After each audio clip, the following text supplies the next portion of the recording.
عثمانه یاره په کوړیو سمبوسې دې راوړې دي دا سره چې ښه یخ بوتل ویل ښه خوند کوي او پیرک خان ولا سید وویل چې دا سمبوسو سره او د پکوړو سره یخ بوتل بیخي ښه خوند کوي چرګوله تور منډه که یو ښه یخ بوتل خو راوتلوه یاره پو ته پر ما خیال د لیوني راځي او ته ما بوتل لاستوي په خپله پکوړې او سمبوسې خوري والله که ګس سره ولاړ شم صحیح ده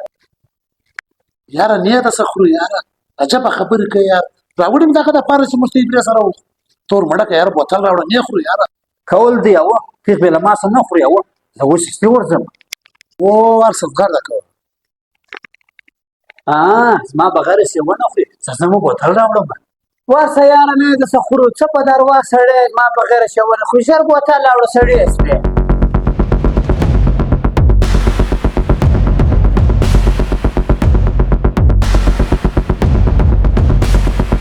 یاره عثمانه دا چرګل ډېر وځنډېد راسه نه خورو دا سمبوسې او پکوړې او یاره پیرکه بیخي دوی کې چیسې زیاتې وشوې څه که راسه وي خو بوتل به بیا باید کې وچکړو راسه یسې دروا